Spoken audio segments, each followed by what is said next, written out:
Hello future LPD! So for today's video, pag-uusapan natin ang assessment of learning, assessment for learning, and assessment as learning. So pag-usapan natin yan at kadalasan itinatanong yan saan?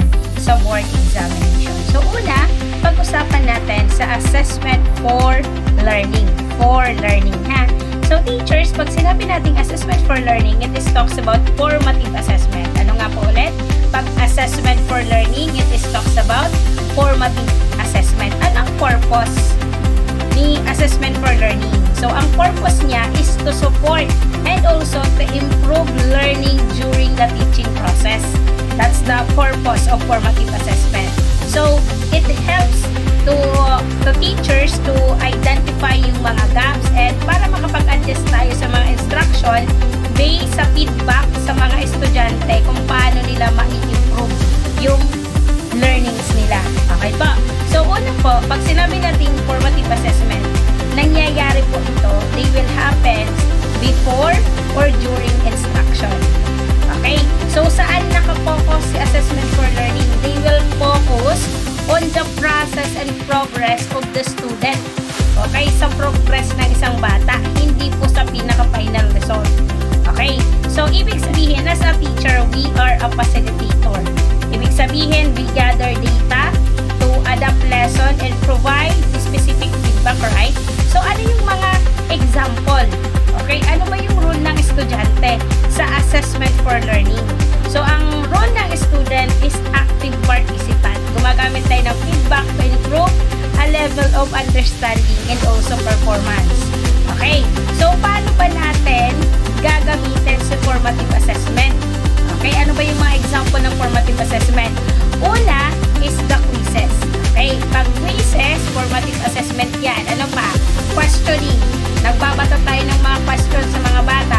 It is a formative assessment. Aside of that, observation. Okay? Formative assessment yan. Okay? So, per discussion, it is talks about formative assessment. So, yun po si assessment for learning. Nangyayari yan before or during the instruction. Ibig sabihin, we assess yung mga strength and weaknesses of the student. Now, we proceed to assessment of learning. So, ano ba si assessment of learning? So, si assessment of learning, we already focusing on summative assessment. Ano ba ang purpose na assessment of learning? To measure what student have learned after the instruction. Okay, after the instruction po, si summative assessment. Bakit?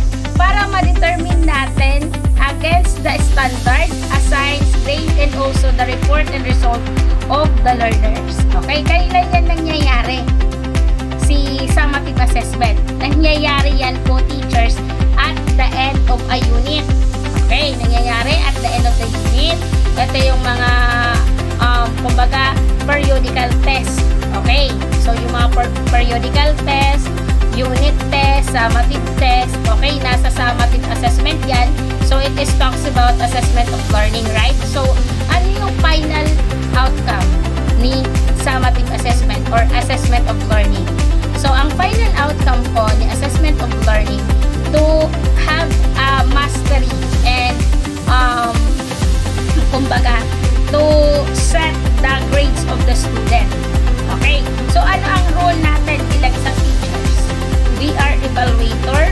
We are kumbaga tayo ang nag-judge ng performance ng mga bata and then tayo ang nag-a-assign sa mga marka ng bawat estudyante. So ano naman ang role ng student sa assessment of learning? It is what? What of the anong role ng estudyante? Sila ay isang demonstrator of learning. Pinapakita nila kung ano yung dapat nilang ma-achieve. So ano ang example ng assessment of learning? Okay, one of the example of assessment of learning is the exam, yung mga final project. Aside of that, yung mga standardized test, end of term grades, and also yung mga final evidence. So that's the assessment of learning. Kumbaga, ang goal ng assessment of learning is to certify yung learning ng isang bata. Kumbaga, tinitingnan natin yung mga rank performance and yung report ng grades nila based sa result sa mga periodical test, midterm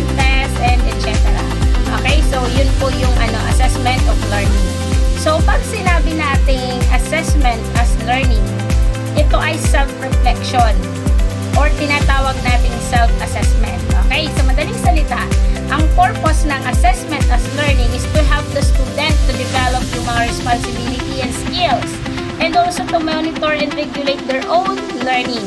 So, kumbaga, it is focused on the metacognition, thinking about how one learns na kung paano nila gagamitin si metacognition. Okay, so ano yung gagawin natin? It is, pag sinabing assessment as learning, it is talks about ongoing or integrated into both teaching and learning activities. So, ibig sabihin, nakapokus po sa assessment as learning sa self-reflection, self-regulation, and also sa personal growth ng bawat estudyante. So, tayong teacher, we are a reflection. Nagpo-provide tayo ng mga criteria, and also we create opportunities for self-assessment and peer assessment. So, ano ang ginagawa ng estudyante? Ang estudyante, we set a learning set goals to monitor the progress, to reflect the strengths and weaknesses, and adjust the strategies. Okay, so ano yung mga example ng assessment as learning? Ang assessment as learning, one of the example po dito yung mga reflection katulad ng mga portfolios, ng mga journals na pinapagawa natin sa mga estudyante. So, para ma-develop yung pagiging independent nila as a lifelong learners who can evaluate and improve their own work. Learning by doing. Sila mismo yung gumagawa.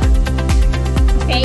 So, ito, i-review natin. Pag sinabi ni Teacher Grace, quizzes, assessment for learning. What about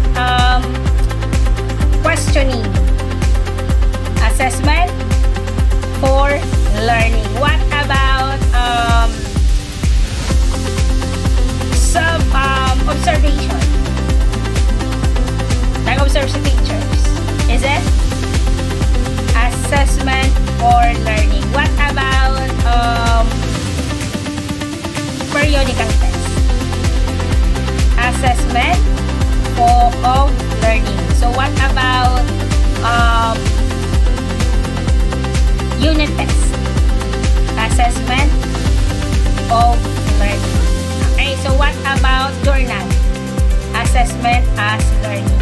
Okay po. So that's the difference between assessment for, of, and as learning. So yan po ang pagkakaiba sa professional education. So that's all, teachers. Thank you for watching and have a good day. Mabuhay!